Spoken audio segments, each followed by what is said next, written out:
Oh my God. It's still here.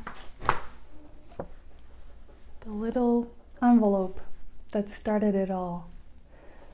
A few of you know that I have been here on YouTube for 10 years. There are some videos that you can't see further back, so I think it only shows 8 years because I made a lot of them private. But I've been here for 10 years and I've made a lot of changes in my life recently, big changes. I moved to Mexico. I have been just living my dream life. I doubled my income. I have started taking martial arts. My health has improved drastically. And I am kind of looking over my whole life and considering the areas that I really need to recommit to and the ones that I have to be like, this is kind of on the outs. Now, YouTube for years has been censoring my videos and unsubscribing people from my channel. You can see that I had like 98K probably a year ago, and now I have barely 93. So that's interesting. And it's really important to know when the writing's on the wall, when it's time to quit. And so I thought we would take a look back over my old videos. Let's take a quick trip down memory lane before we say the final goodbye. Always remember that there are people whose massive stores of wealth rely directly on your being sick, feeling inadequate and unfulfilled in your life, and not thinking for yourself. My point is, always ask questions. Don't watch TV. Read junk magazines. Let the media poison your mind. Like hell, stop watching so many damn YouTube videos about what is happening in the world and go out and find out for yourself. See with your own eyes. Reconnect with nature, because after a while you'll learn to get a feel for what is good and organic and real and truthful, so that when things start happening that you don't understand, you will be connected to source and you'll have that knowing deep inside. I also want to tell people, don't be afraid. There was a village that got raided by an enemy army. A bunch of people got taken prisoner. Now, there were 3 philanthropists that lived in that village. The first philanthropist went to the army commander and said, "I hear that the prisoners have only unclean water to drink. I'd like to donate all of the water from my well." The army commander agreed, and the man felt like he had done a good thing. The second philanthropist went to the army commander and said, "I hear that the prisoners are freezing cold at night, and I would like to donate all the blankets that I own." The army commander agreed, and again the man felt like he had done a good thing.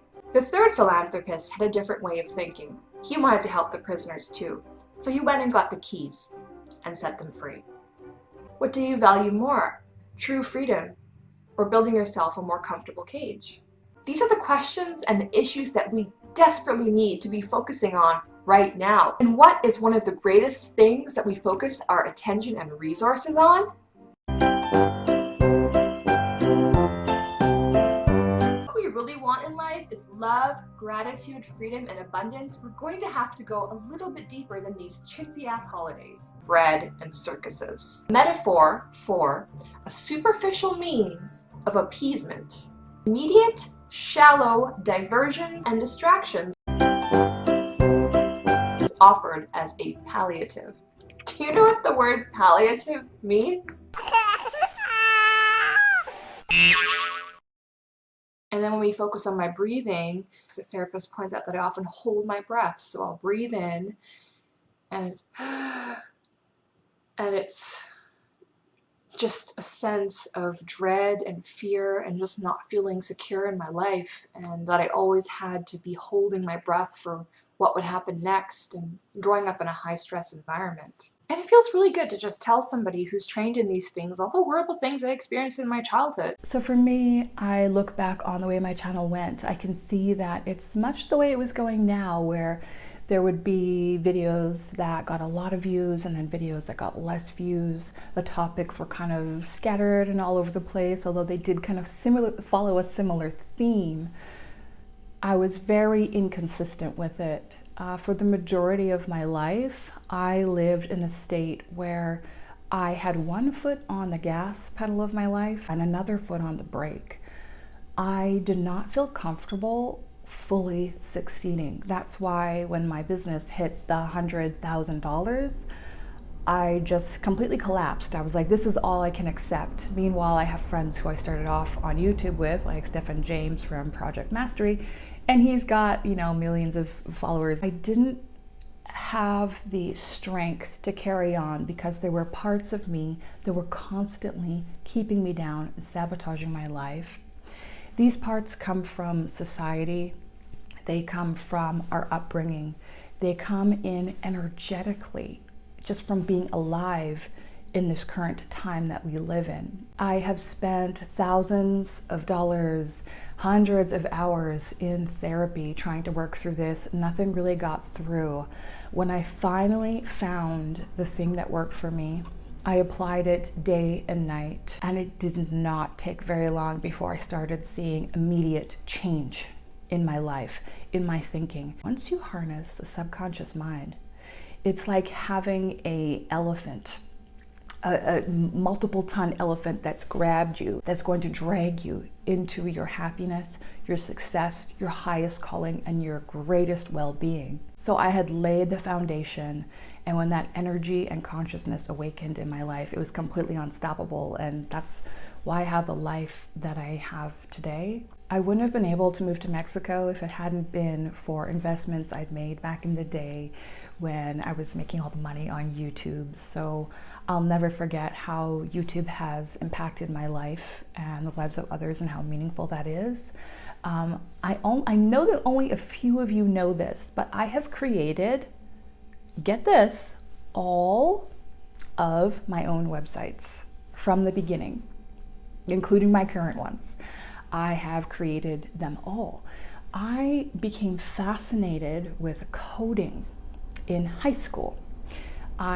This is when the internet first came out. I know I'm dating myself here, but I was just learning the internet, and I remember looking at different animations, different page colors. I was getting my friends to let's make a band page, how much we love it. And I was like, let's make a quiz, how good of a fan are you? And I'd make these pages with buttons to click and stuff like that.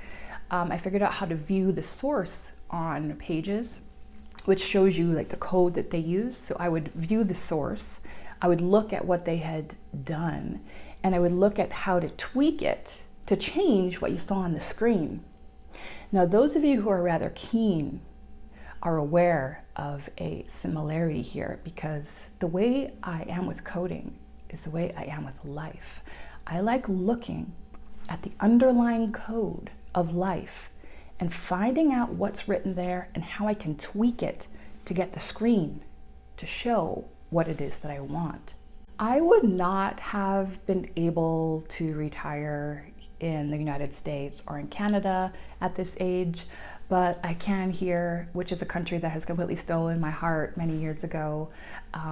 It's 30 degrees here, where it's the complete inverse of that back in Canada. And so I'm looking at YouTube, and the returns are just not there anymore. So those of you who've watched my channel for a really long time know that I've talked about when it's important to quit. And as you guys know, my longtime viewers know, that time is never. I don't let things like that get me down. I look at some of the creators that I've known who made it through. For example, Ralph Smart, I think he's at 2 million subscribers. I used to watch his videos 10 years ago when I was working in a warehouse overnight packing art supplies. I used to listen to Ralph Smart in my ear. And he's talked about recently how his channel hit a point where he's like, nobody likes me anymore, nobody's watching these, I'm gonna stop. He didn't stop, he doubled down. And now look at where he is today, the impact he's having across the world. So going through a time on YouTube where you feel like stuff is not working and you're spinning your wheels, that is a rite of passage. It's a stage called initiation. We're tested and tried by the forces that be that are asking, how bad do you really want this?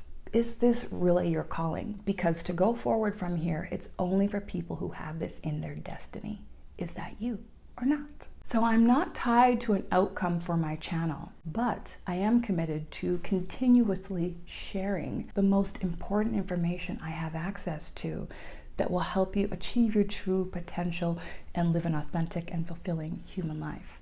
If you'd like to know more about self-sabotage, you guys have seen my journey. I used to be stuck in the past talking about how I hated my mom and how I had so much trauma. I have no interest in talking about that stuff anymore. I'm glad it's out there, and I have resources for people who are still in that stage. But I found what works, what gets to the core and the source of all of that, just like breaking into the code on a website. I'm hosting a webinar today called Exiting the Matrix of Self-Sabotage. It's absolutely free, but you're going to have to RSVP and you'll want to show up on time because space is limited. The link is below. We'll be going live today at 3 p.m. Pacific time, and I'm going to be sharing what this matrix of reality is, how you created it, and how to get out of it. If you're also interested in what rites of passage you may be going through in your stage and the legend of your life, I can help you there too. I've got a link for that below. So what am I saying goodbye to? I am saying goodbye to the beliefs and the negative energy that I held that was keeping me back from my full expression in this life. And my final video, some of you who are, I have so many cute little super fans on this video. I know you guys are like, do you remember that video where you said this? And I'm like, no. And then I'm like, oh my God, that was 9 years ago. So I know some of you, my super fans, you guys remember the video I made, I'll link it here, where I was talking about how I had created a video that I had to cancel every month. It was scheduled to upload on the 1st of every month if I didn't cancel it, because I wasn't sure if I would be dead or not, and then I would have just disappeared and no one would know what happened. So I made this video, my final video, talking about my life, the message I had from my life. You can hear a clip of it in this video here, and it's basically me crying and being just pitiful, despairing, sad, asking people not to abuse their children. And I'm saying goodbye to that final video as well. That is not my message for the world, regardless of what happens to me now or in the future. This life has been so worth it for me. I have struggled with wanting to be here for my entire life, and I have come close to that edge before. And all I can say is I am so grateful that I didn't go over that edge, because then I wouldn't have known the healing and peace and forgiveness and wisdom that was in my future. Thanks so much for watching. And of course, I will see you again soon. Bye for now.